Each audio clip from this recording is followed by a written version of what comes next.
It's uni. What? Uncensored. Hey, hey, hey. It's uni. Hey. Uncensored. Hey. Let me do the clap. You don't It's have uni. Uncensored. Don't go to church and do that. That's too loud. It's good though. It's uni.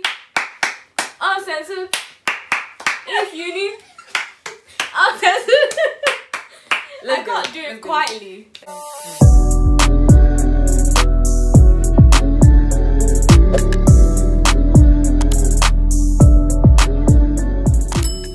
Hi guys, welcome back to our YouTube channel. It's Jessie. And it's Jessica. So welcome to Uni Uncensored episode 4. This is a series where two uni students, first year uni students, talk about all things life and uni. So we're back with another episode, guys. It's been a while since episode 3. Now that we're back at home for Easter, let's sit and have a chat. Today is Easter Sunday. It's March the 4th, Easter Sunday. So happy Easter, everybody. So for snack of choice, I already opened it. We have a flake Easter egg. So we're going to be having that today. Thank you so much guys for subscribing and watching and all the kind messages. And I can't believe we're still doing this. We're still doing episode 4 Uni Uncensored and we're still here. Let's get to 3.5k by the end of the month. Hopefully over this year we can really grow as a family and this little community that we have. I feel like we need a name. We need to think about that. If you guys have any suggestions or what we should, you're not fans. You're our friends. Yeah. So we have to think about what we can call you guys, like our little family. Yeah. Also, if you haven't checked out our last video, we did a mini weekly vlog of our last week of semester 2, so make sure you go in the description and watch that video if you haven't already. Also linked in the description, we always link our accommodation series, so if you're interested in what accommodations are available at the University of Birmingham, click the link in the description. And also we have our campus tour for the university also linked in the description. If you guys want to support us that bit further, you can also watch the ads that will be throughout the video, but even if you choose not to, you being here is more than enough. So thank you guys so much. We hope you enjoyed this video. Make sure you guys like, comment, and subscribe, and let's get on with it. It comes with 2 flake bars and then the big, obviously, Easter egg. I don't really know if I'm a chocolate person. I feel like I like chocolate with other things in it. I don't know if I like chocolate on its own, but I'll still eat this. So, first up, Uni Uncensored. I have to get back into the swing of things. It's been a while. First thing I want to talk about is we get loads of questions about, because obviously we live in London and we moved to Birmingham for university, in terms of like where's safer, London or Birmingham. I wouldn't say they're unsafe, but I wouldn't think one place. They're both big cities, so I can't really say, like, nothing jumps out to me to say like one is unsafe compared to the other. And obviously because of all the sad things that we've been hearing recently on the news, Birmingham, even on the Vale, they had the little protest.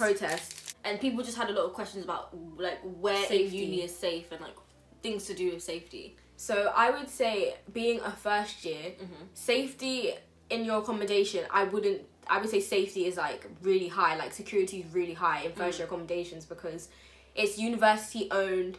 There's loads of security around, there's gates, you have key cards or manual keys. So in terms of that, I feel like the likelihood of being like robbed in a uni accommodation is very, very low. I just feel like if you're first year and you're worried about safety in your accommodation, I wouldn't be worried at all. It's just simple things like remembering to lock your door when you leave. If you're like on the ground floor, possibly don't leave your windows open, things like that. Like always close your windows when you leave. And if you have valuables, like don't leave valuables in your window, like just showing, like so that the whole world can like see that you've got these valuable things. I think it's just what you would do in everyday life. People were saying, oh, in Birmingham, what places should I avoid? I can't really say don't walk here and don't walk there. Anywhere you go in life, you have to be vigilant. You have to be safe, yeah. Like everywhere is unsafe as the next place. Don't walk alone. Like at night times, walk in a big group. If you know it's a sports night or you're in a sports team and there's training at night times, message someone in the group chat and say, hey, who lives in this accommodation, can we walk back together? We even do that, even though our accommodation's really close. So I wouldn't be afraid to do that. Be responsible, like if you're drinking or anything, you know you've got like a far journey, don't drink too much maybe that night because you know you need to get back safely. Plan how you're gonna get home. Don't go out and think that you're gonna miraculously find your way home or you'll get a ride. Like actually think about, plan with your friends, like don't leave your friends alone on a night out. Be with them, have a good time, but just make sure you're being vigilant and you're being safe. Obviously when you get to second year, one thing about student towns like Selly Oak is that criminals know that this is a student town. Like this is obviously it's a student town, but you have to realize that other people do live there. Yeah. So people know that like this is an easy target because students are careless. Like, so we're gonna make a video later on at the end of the year when we're going into second year. We're gonna make a video for you first years about finding your second year house and how to like stay safe with that, because it is more likely you see more robbings and stuff in second year houses. And majority of the robbings, like 80%, were just because students didn't lock their front door. Like 80% was just because students left the door wide open. I think if we just get into a routine with keeping yourself safe, you will end up keeping yourself safe. With second year houses, they do have back gardens, and the gate on your back garden is so important to make sure that's locked. So we'll go into this further when we do a video about second year housing. I wouldn't bring valuables to uni like that. I wouldn't. I don't know what people need to bring. I think the most valuable thing is my laptop. Yeah, and your phone and your speaker, and obviously if you lose your laptop, that's your work gone.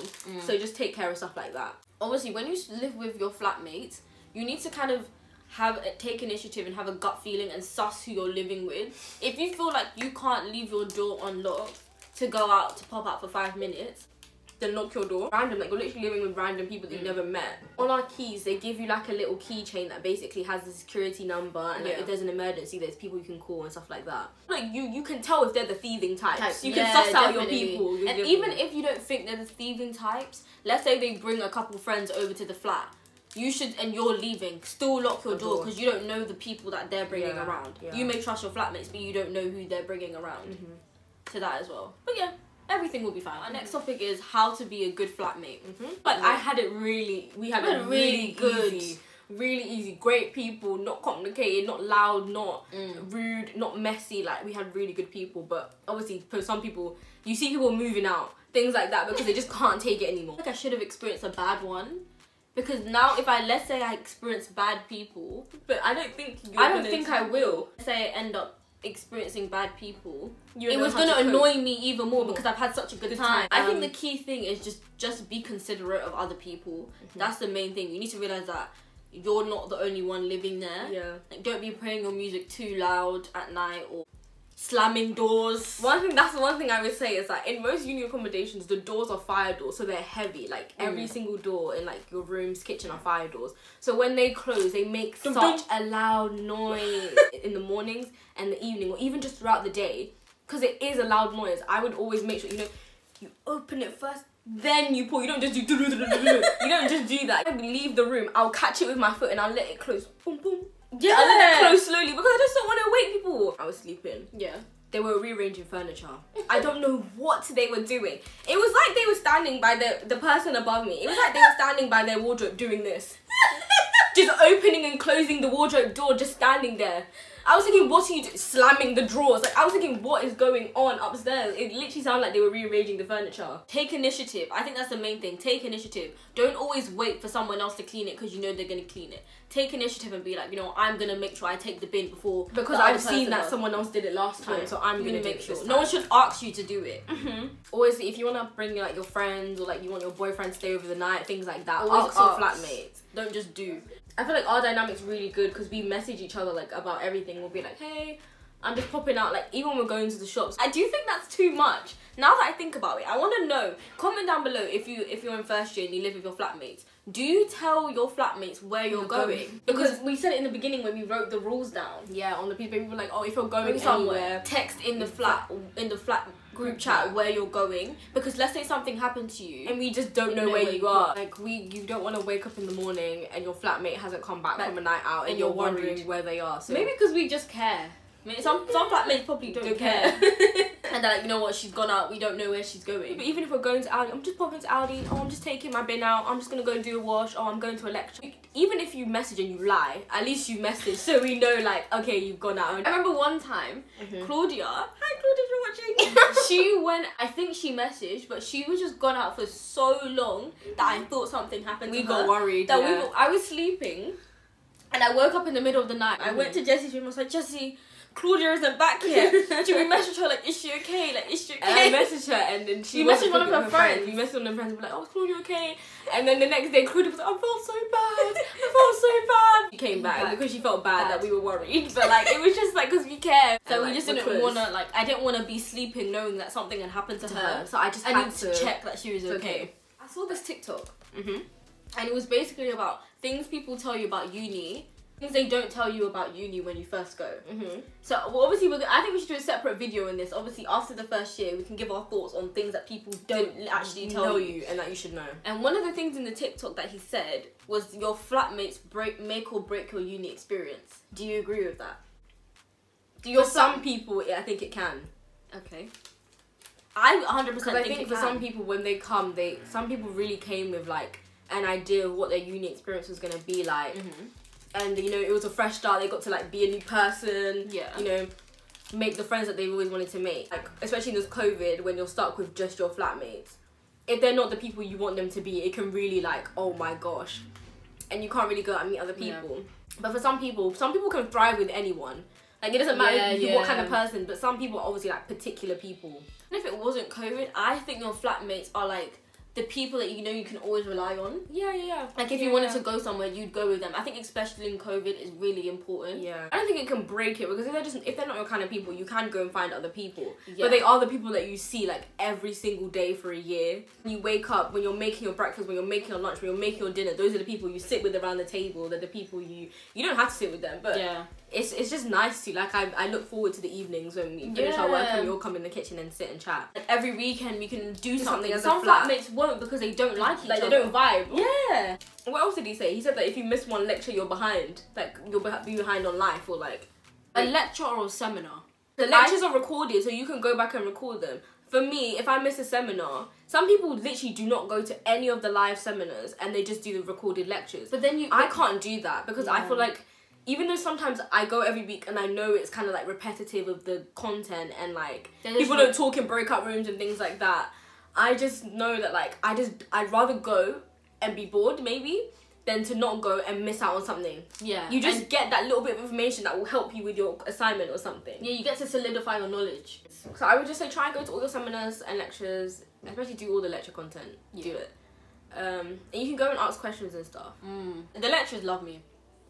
In the breakout rooms, you know when they come, I am your girl. When the lecturers come around the breakout rooms, I'm like, oh my gosh, keep going, no, keep going. Yeah, because Jessica didn't realise that he had came into their breakout room. And I was just talking, giving all the information. He was like, oh no, don't let me stop you, keep going. I was like, no, I'm done.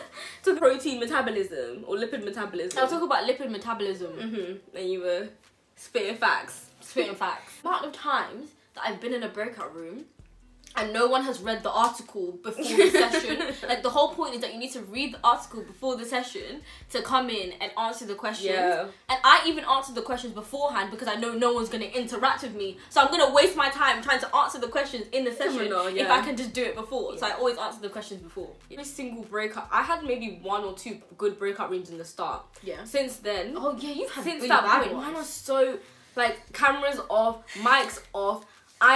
Sorry guys, we had some technical difficulties. Hey, I'm the initiation queen on my camera and I'll just start smiling until someone feels guilty and then they put theirs on. If you think about it, in a normal like year, we would be going to lectures and seminars and we'd be meeting people face to face, talking to them. So if we can't do it now, how are we going to do it in person? Things get better. Staring at the blank page before you open up the dirty window, let the sun illuminate the weather. You're looking up for religion for something in the day. I wanted to talk about a more serious topic. What one?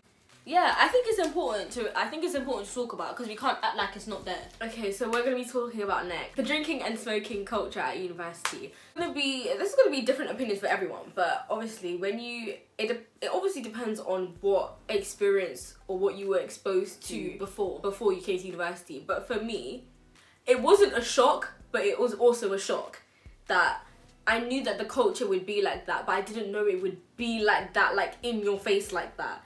Like I wouldn't say it's in your face. It's just like, what everyone does. Yes, it's just so it's way common. more common than I thought it would be. Like, of course it would though. If you're not about that smoking, drinking life and you come to university, you will be shocked. And I would just want to advise everyone out there, please do not feel pressured to smoke and drink and do drugs because everyone else is doing it. Like some people obviously aren't like smokers, they may be just more social smokers. And because there's loads of social situations where people smoke and do drugs and drink, you're gonna see a lot of it at uni because it's a social place. That's what people do at parties. This is more common, and it's some people. I think it's even the hardcore class A drugs that people are doing. Yeah, I think that's one thing to mention, that people are doing hardcore drugs. I don't be naive given the benefit of the day. It's not just them being drunk. They've taken something. Or like when you get to uni, you almost feel like that's what everyone does. So I'm gonna do it too. No. I think it just depends on who you meet, who your friendship group is, because like some people are willing to do some people are willing to do anything. Our flatmates, like, we're lucky we're kind of with those people who kind of have the same morals, where we're like, this isn't the only way to have fun. Like, you can have fun without having to do all of this stuff. So I think because we're like-minded, we know what our boundaries are and we're not going to take it too far. Yeah. I just feel like, don't feel pressured to do anything, take anything, because at the end of the day, when you come to university, everyone is about the look. Oh my gosh, we're having the most fun. Oh my gosh, we're doing this and doing that. 100%. Like, it's all of it a bit of a show. Like, who's having the most fun? That's what it is. Yeah. It's a competition about who's having the most fun. Like, when they're at home, or when they're in sixth form, they weren't doing this, but they've come to university. It's a brand new place. They can be the person they want to be. So some people just go all out, and it's just it's actually a show. It's not actually like them having fun. There are a lot of people who don't as well. So don't think I'm gonna be the only one who doesn't smoke or drink or do drugs or stuff. There are people who don't. I think just be safe and just know who you are and what you're willing to do. Strong in your morals and your values. Like, if you don't feel like this is right, this is not right. If you're in a situation and you're at a flat party or something and they're hotbox in the room and you want to leave, you can leave. Leave. Like, don't, if you feel uncomfortable with anything going on, if you're just in a place and you think the vibe isn't right now, leave. It's better to leave and be safe than to be sorry. Don't force yourself to be in an environment, because that's what uni people do. And I need to be in this place because that's where all the cool people are. That's where the party's at. No. Quality time. Yeah. Does that make sense? Like, make your time. Have quality fun. Don't just go out because we have to go out. You don't. You can take a weekend in. You do movie nights and things like that. We do little karaoke. Yeah. Obviously, it's personal preference, but I would just say, guys, be safe. Like, don't go to uni and downgrade. Upgrade. Yeah. Keep it together. Keep it together. Because I'm not gonna lie, I feel like you would feel embarrassed. Like, I'd be like, this isn't cute. This is not cute. It's not a cute look. It's not a cute look. So just, you see people walking around literally like talking to themselves. Sitting on stairs talking to themselves because they've taken something. It's not a cute look. Because then when I see you like that, next time I see you, that's all I remember was you sitting there on the stairs talking to yourself. Anyway, moving on. We were watching, what was it, Alan Carr? Who? Alan Carr? The TV show on Saturdays where they say higher, lower, and they have to flip the cards. One of the questions came up and was just like, in their 20s, how many people would rather have a dream body or a dream house? If you pick dream body, why wouldn't you go for the dream house? Do you know how expensive houses are now to get? Why wouldn't you get the dream home? Like, even me, myself, I need to understand this, that your body at every single stage of your life is your dream body. Like, who said that your body doesn't look good? It looks good right now, and it will look good tomorrow, and it looked good before. Like, even nowadays, even though, like, I'm gaining weight and I'm building muscle and things like that, even when I look back at videos, like, a year ago, I'm still like, oh my gosh, that was a good body. This is a good body regardless. Every single stage of my life, my body is a good body. Yeah, I need to remember that. Yeah, I think just love the body you're in at every single stage. Whether you're gaining weight, losing weight, you have no bum, you have bum. You have thigh, you have no thigh. It doesn't matter because your body is still good. Yeah, you'll always be like looking, chasing, and you didn't realize you had it good. Yeah, like you spend years wishing and longing for like something in the future, and then when you get there, you're wishing for that next thing on to the next. No, I should appreciate the body that I'm in now, because back then I would have dreamed for this. Jealousy does strike when you come to uni, because think about it, like, I want to be that girl, I want to be that guy, and it can become quite competitive. And I think you just need to remember who you are and know that you're lit in yourself. Yeah, you're lit in yourself. You're the best. Like, you are you, and no one can compete. You're looking at someone else thinking, oh my gosh, look at them, but someone else is looking at you thinking, oh my gosh, look at her. Be you, don't compete with people. I need to look like this, I need to look like that, otherwise I'm not going to get this person, I'm not going to get that person. Just be you, and the people will come to you. Obviously, semester 2's done. I can't believe we're going into our final semester. I don't want to. You know, I don't want to. I don't want to leave first year. I don't think it's fair that it had to be this way. I want me to now go and start taking life seriously. Like, I'm already stressed as a first year, like, more than I probably should be. But then I have to go in second year and it's amplified. Yeah. I didn't even get a chance to, like, relax. I think if more was going on, like, more things were open, I would have relaxed a bit more. But because all there was to do was work, I just did the work. Gosh. But I'm looking forward to second year, because I don't want to be a second year. No, I'm not looking forward to it. I don't want to be a second year. I love saying I'm a first year. Like, I feel like nowadays I'm like, oh my gosh, yeah, like people think I have my life together. In second year, I actually have to have it together. Because being dance coach, balancing the work and the social life, I'm gonna be tired. I need to prep myself over the summer. Yeah. Like I need to basically have my routine choreographed. I need to be lifting my weights. I need to be in the healthiest condition of my life so I can handle everything. Because second year will come and get me. It will come and get me. Yeah. I don't want to be a second year because I don't want to be a third year. It's flown by so quickly and it's upsetting. It's upsetting. I'm actually at university. I went to university, like in sixth form. I was thinking it's the same. It's the same as sixth form. No, let's be honest. No, it's the same. It's not that different. It is. I love it so much, and it's just to think that it's gonna come to an end and I have to be an adult in the real world. No, thank you. Thank you so much, guys, for watching episode 4 of Uni Uncensored. We hope you guys enjoyed. If you have any other topics that you want us to talk about in the future, comment them down below. Or if you want us to go into like more deeper stuff, yeah. But we hope you guys enjoyed it. Make sure you guys like, comment, and subscribe, and we will see you next week. Bye. And we're gonna end I think we should end the episode with like the jingle. Now we actually have a jingle. Thank you guys so much for watching Uni Uncensored. Why should we go around the campus and people are like, it's Uni Uncensored? People come up to us singing that.